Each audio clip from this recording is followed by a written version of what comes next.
What's going on, my fellow A-plussers? It's your boy Adam Perez. I'm back once again, finally, with a brand new video for you guys here this week. I do apologize. I've been kind of MIA the past week and a half or so. I got to tell you, when people say that something is going around getting people sick, they're not playing. I feel like I've been sick twice in the past like 3 weeks or so. Just trying to battle and get over everything. If it wasn't myself, then it was my little boy, then it was my girlfriend, and then it was myself again. And it's just like just rotating in this house, unfortunately. So it's been a minute. I feel like I'm at the tail end of it as of right now. So I wanted to go ahead and give my thoughts and some videos here for you guys this week. A little bit late, unfortunately. So today I'm going to be giving you guys my Captain America Brave New World spoiler review. I'm going to be getting into it with you guys. I wanted to do this live, but I decided to go ahead and just pre-record this for you guys. So this probably will be dropping sometime on Thursday for you guys. And even though I know we've got the last two episodes of Your Friendly Neighborhood Spider-Man that dropped this week, I still owe you three. So I'm going to do a batch of three, I think episodes 6, 7, and 8. Is that right? That I'll probably drop here within the next day or two before I get to the last two, because I've been really enjoying this show, to be quite honest with you. So a little bit of catch up here. So I do apologize, but today we're gonna get into A Brave New World. I did have the opportunity to check this out actually last Thursday. Saw it on opening night, or the early screening, if you will. Last showing like 11 o'clock, because the previous one at like 8 or so was full. It was packed. And surprised to me too that the 11 o'clock one was pretty damn near full. Also, a lot of people really came out this week to support Anthony Mackie, and it certainly showed in the opening box office. I think worldwide, the movie, I think it was on Monday I checked, it was like $192 million. We'll see how the second weekend treats it, whether or not people continue to go to the movie theaters and support it. If word of mouth has certainly been good, and if people have been checking it out, we'll definitely have to see if Brave New World certainly has some legs as we get into its second week. But Brave New World is out. If you've had the opportunity to check it out, look, these are always my A+ opinions. I always want to know your guys' thoughts, so please let me know your thoughts if you've seen the movie for yourself, and let's have a little bit of discussion in regards to it. So Anthony Mackie, starring in his brand new Captain America film. I know Tom Holland must be proud of him. This is going to be our fourth Captain America film, as Chris Evans was our Captain America for his own trilogy. We'll see if Anthony Mackie gets a trilogy of his own after this one. This one stars not only Anthony Mackie, but we also got Harrison Ford in here, who's playing Thaddeus Ross, aka the Red Hulk, in this movie. Look, I'm going to be honest with you. When I went into a couple of weeks before seeing this movie, my confidence level for it was like a 6.5 out of 10. I had my concerns about it, but I was hoping that it was a good movie. And after seeing it, I still felt the very same way. I walked out liking it, had a good time with it. I thought it was an okay film. Nice popcorn flick. I don't think it was anything special. I don't like to use the word mid or anything like that. But it felt very middle of the road MCU film. It wasn't terrible. It didn't blow my socks away. I just thought it was okay. And I liked it for certainly what it was. And I thought Anthony Mackie had a pretty solid outing in this film, to be honest with you. A couple of things that I did like that I thought is worth certainly pointing out. Couple of pros in here that I was a really big fan of. Anthony Mackie, for me, continues to be a star in this role as Captain America. I thought he proved himself to me already in Falcon and the Winter Soldier in the Disney Plus series. If you haven't had the opportunity to check it out, I highly recommend that you do. I just thought he carried that momentum over in here. He's got great charm about him. I love his presence on the screen every time that I saw him. He really carries the shield well, represents the shield really well. And I think also for me, Uh, I continue to love his therapist side, his counselor aspect to him. He's got a really great way of communicating with people, solving problems by talking and speaking with people. I mean, definitely don't get me wrong, he definitely whips some ass in this movie, but there is something about Sam Wilson that Anthony Mackie plays such a really great role in, and that's being able to connect with people on the human side of things, and whether that be Thaddeus Ross, whether that be his partner Joaquin Torres, or whoever the case certainly may be. I think Anthony Mackie did a marvelous job in here and really captured the screen every time that he was on it. So very deserving of the shield, honestly. I think if anybody really surprised me in this movie, though, it probably shouldn't surprise me, but because of the megastar that he is, Harrison Ford. I really enjoyed the role that he played in here, the back and forth in regards to us as viewers trying to figure out, like, is he good? Is he bad? Is he up to his old tricks still? Has he reformed himself, sort of thing? And seeing that sort of inner struggle for Harrison Ford's Thaddeus Ross, I think, came across the screen really, really well. And him just really selling it, in regards to putting all of himself in regards to the Red Hulk, and the moments of him about to freak out or getting frustrated, or when we see him on the ship in the middle of the ocean, and he's by himself, and he's gripping onto the side of the ship, getting ready to just go ahead and crush the pipes and stuff out of his anger as he's feeling the pressure on him, sort of thing, right? I mean, he's really selling it, man. He's really devoted to this role, and it certainly shines in every scene that Harrison Ford is certainly in here. So I thought the combination of Anthony and Harrison really, really worked for me as strong performances for this movie. I thought the action was spectacular in here. I had a really good time, some really cool action sequences. I thought the Sidewinder against Sam Wilson scene was pretty cool. Also, the church scene in the beginning too, as well. I thought that was a really great action piece, getting to see Sam take down some men by himself. The Hulk versus Captain America scenes were pretty badass. Also getting an opportunity to see Sam hold his own against the Red Hulk with that Wakanda suit. Thank God for that Wakanda suit, to certainly say the least. But visually and action wise, I thought everything was certainly here in this movie. I think one person that did surprise me, that I didn't expect to know how I was going to enjoy his character, and that would be Giancarlo Esposito as Sidewinder in here. Considering the fact that he was a character that they wrote into this film, I don't want to say last minute, but maybe in like one of the final scripts while they were doing their rewrites, and added him. I really enjoyed his infusion in here. Brief moments, but impactful. And one where I found myself really convinced one that Giancarlo Esposito was able to hold his own against somebody like Sam Wilson and actually be really formidable in what he was doing. And I really enjoyed him in this movie. I kind of wanted to see a little bit more of him, to be quite frank with you. So I'm kind of glad that he survives. We'll see if he pops back up at any other particular point in time. He is the leader of the Serpent Society. Maybe eventually we'll get to see the Serpent Society in an MCU film. But if not, I think Sidewinder was a pleasant surprise in this movie. And honestly, look, I was a fan of the story, in the sense of the intricate story. I really enjoyed how detailed it was. The concept of the leader being behind everything, playing with genetics and such, having Thaddeus Ross use him sort of in the shadows to get to where he wanted to be in regards to the presidency, and then having the president sort of stab him in the back, and now the leader wanting to get revenge against the Thaddeus Ross for not letting him go when he promised that he would. I kind of really dug the storyline, to certainly say the least. I thought it was really smart, and I really enjoyed the way that it kind of came together in regards to the leader's the leader's role in the movie itself.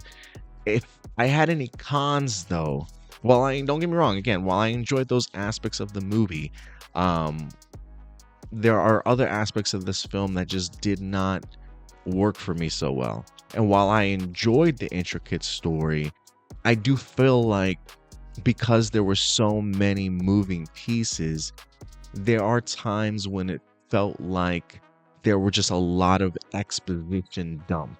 Like there was almost so much information going around that every few scenes we had to have like a major character just do a big exposition dump. You know, if it wasn't Sidewinder explaining what's going on, then it's Sam explaining what Sidewinder explained to him and then explaining it to somebody else. And then it's Thaddeus Ross giving us an exposition dump in regards to what his side of the story, and then more exposition dump from the leader. And it felt like there was just so much information that the writers felt like they really needed to kind of have the audience process things countless times over and over again. And it is one of those things where, to me, that's a weakness in regards to its writing. And I think that comes in turn when you have 4 to 5 writers attached to this particular project, right? Where does one idea begin, and when does the other one end, and when does the other one begin, sort of mentality. And so there are times that it did feel a little bit all over the place, a little bit heavy-handed. And you can definitely tell when you have to, one of the things that we've said around here a couple times, especially my friend Will from Cena Nerd, he's mentioned the idea of show, don't tell. And I think sometimes when you get stuck in the process of having to tell too much, then I think that's when you've kind of lost the audience a little bit, or that you've lost the audience and you're trying to reel them back in a little bit, and either not leave something up for the imagination, or your writing and the editing of your film is not coming together well enough for the viewers to fully understand and grasp what's kind of happening. You know what I mean? And so for me, while I appreciate the detailed and intricate story, I think it might have been a little bit too much because of all the exposition dumps that I think maybe took away from other really creative things that they could have been doing with this movie, unfortunately. And so it did feel like a movie to me that had a lot of writers, had a lot of reshoots. There are sometimes some scenes that felt like pickup shots to me. And I say that because sometimes these particular shots didn't necessarily match the emotion or the momentum of a shot that was just previous, or it feels like it was directed by like a second director, or whatever the case may be, like an action director or something, like a second unit director is what I'm trying to say. So it did feel like it was a little bit kind of all over the place at times. um I also personally felt that there was maybe a little bit too many Winter Soldier moments in this movie for me. And when I say that, I mean there's 3 things that immediately pop up to me when I think about this movie.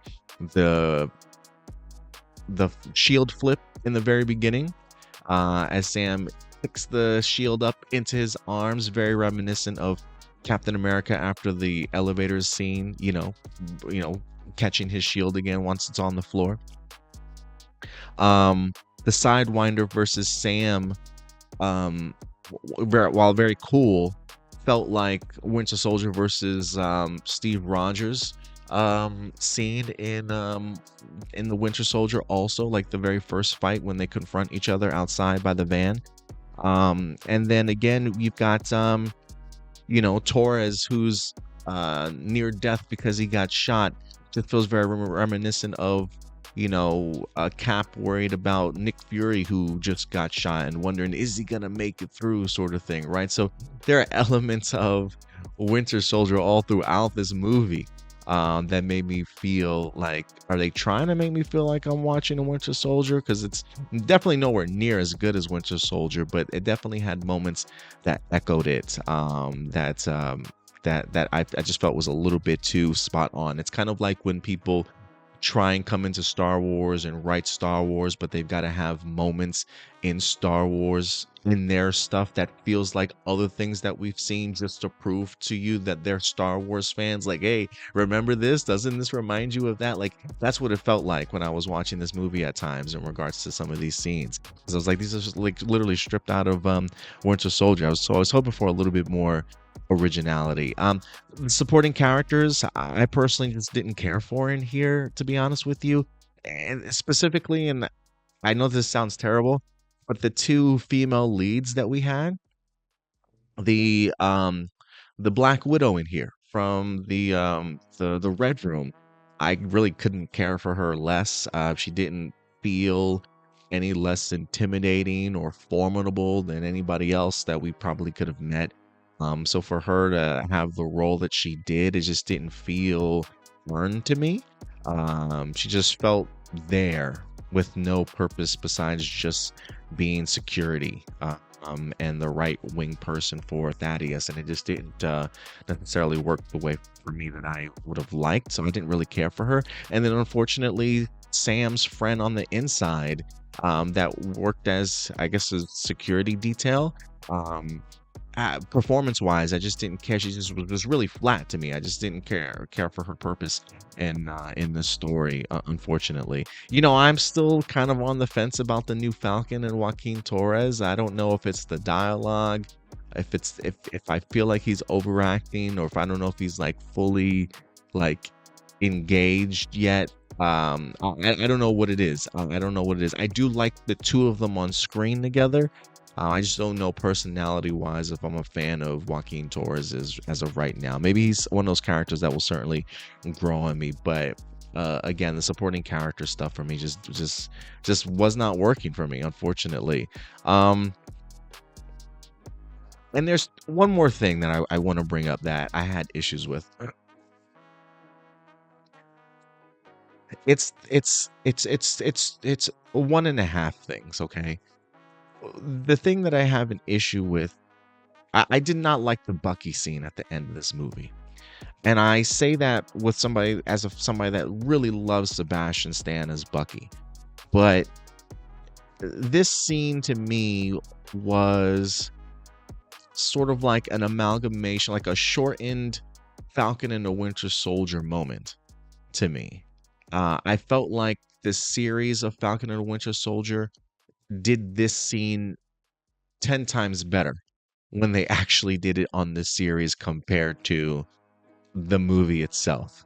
It's almost like this scene was cliff notes from Falcon and the Winter Soldier, and it almost felt like we were taking Sam back, if you will.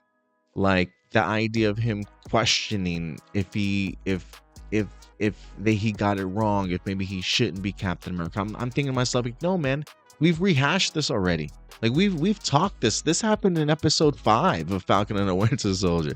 All right, this was like penultimate episode. Like you guys had a great conversation, well thought out conversation after the struggles of both of you guys as characters. Bucky explaining his fears, his tribulations, Sam explaining his fears and tribulations, and the both of them reaffirming each other in the belief that Steve Rogers made the correct decision. And that's why Sam decided he was gonna give it his all to be Captain America at the end of Falcon and the Winter Soldier. He already had that sort of come to Jesus moment, and I didn't necessarily know if I needed to see them rehash that or have Sam redoubt himself again, because I just thought to myself, like, we had this conversation already and it was done 10 times better in Falcon and the Winter Soldier. So, you know, I don't necessarily know if Bucky needed to be in it. Maybe he did. He probably did, but I wish it was for a whole completely different scene than the one that we wind up getting in here, because it just felt like Falcon and the Winter Soldier sort of rehashed. And I think that's one of the issues that I have with the MCU series of the past is when you have those television series, you then have to go into making a movie with the assumption that these people have never seen your show before, right? And so maybe that's what this particular scene was, assuming that people hadn't seen the show before. Um, But then again, if you have seen the show, for me, it felt a little bit of like a regressive. It felt a little bit regressive to me. And I just wish that they had explained the story a little bit better than what they certainly did in this particular movie. And to be quite frank with you, the last complaint, the half complaint that I have is I wanted a little bit more black empowerment from this film, to be honest with you. As much of it as we got in regards to a societal message from Isaiah Bradley's story, from um, Anthony Mackie's struggle of having to pick up the shield, I wanted to kind of have seen that expressed a little bit more in this movie. Now, don't get me wrong, there are a couple sequences in here that he kind of does address it, but it's not done in as heavy-handed in a way as I personally would have liked. There's a really interesting scene in this movie that plays out differently in the trailers, if you guys recall, right? There's a moment when Anthony Mackie as Sammy goes into the president's office and the president says, "You're not Steve Rogers." And he says that in the movie, and I'm waiting for the other side where Anthony Mackie says, "You're right, I'm not," because you know that conversation is about to lead into a racial one, and it doesn't happen. It does not happen. Instead, Sam Wilson doesn't say anything. He doesn't even say, "You're right, I'm not." He just he takes the berating, and the man winds up just leaving along with his friend, and he doesn't say anything. He literally just takes the berating from Thaddeus Ross.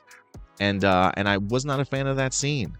And there's one of the issues that I had, and the worry that I had from this film, was that it was originally written by Malcolm Spellman, who did Falcon and the Winter Soldier.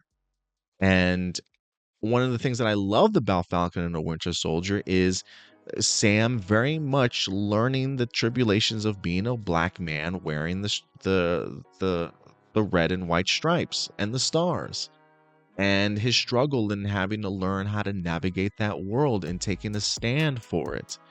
And it's a beautiful journey sort of thing. And I really would have loved to have seen him, especially now, on a bigger stage where you've got a movie that's going to be shown internationally, where you can then take that message that you've learned and utilize it in a much bigger platform. And the fact that Malcolm Spellman was the writer in this film, it makes me wonder how much of that was originally in this movie, and then how much was taken out of it when you start bringing in 2, 3, 4 other writers. It does make me wonder, how safe did Marvel want to go ahead and play with this movie? Because it felt like there were moments that could have easily been exploited to go ahead and have Sam Wilson have really great defining moments as a black man that's Captain America, to make some of the viewers literally have to challenge themselves and critically think in regards to certain situations, and decided against it. And I think the fact that we got a glimpse of that in the trailer, to then what was then cut out of the film itself, I think may add some credence to that. And so I am a little bit bummed that there were maybe only 1 or 2 things here and there of Sam Wilson really having to deal with being a black man as Captain America, because I really do think Thaddeus Ross could have certainly have taken an earful of that. To be quite frank with you, and maybe some other life lessons throughout this movie. But so yeah, I just felt it was just a really missed opportunity. So again, I know I have a big laundry list. Maybe some of you guys think some of these things are nitpicks, but some of them I think really took away from the narrative risks and big swings that I think Brave New World really could have done to separate itself from other films, besides rehashing scenes that feel similar to Winter Soldier and having these big exposition dumps surrounded by characters that really have no connection or emotional meaning to the story in a way that really kind of impact me the way that I truly wanted to. Because to me, my really 2 big takeaways from this movie were Anthony Mackie, Harrison Ford, and then special shout out to Sidewinder. Giancarlo Esposito always coming through with a strong performance. And look, I think the leader for me, I'm kind of 50-50 on the leader. I really I enjoyed the role the leader played, but got to tell you, compared to what he looked like in marketing, compared to what he actually looked like in the film itself, he looked great when he was in the dark. When he's in the dark and they've got, you know, the dark lighting hitting him, the eyes glowing green, it works perfectly. But once you get this man out in like open daylight and you see the makeup work and the prosthetics, I'm just thinking to myself, you guys probably could have done a better job. You guys probably really could have done a better job. So it does make me wonder how much stuff was reshoots, how much time and effort were I don't want to say time and effort because I'm sure a lot of time and effort was certainly put into it, but I would have just thought that the design for the leader would have been a little bit better looking than certainly what it was. But you know, I'll take it as I can get it. So aspects of the movie, I enjoyed it. Look, I liked it. It was okay, kind of mid to me. Not something I'm writing home about. Not the worst MCU film. My God, by far not the. I still walked away having some levels of enjoyment in this film. Definitely not the worst of the worst when it comes to the MCU for sure.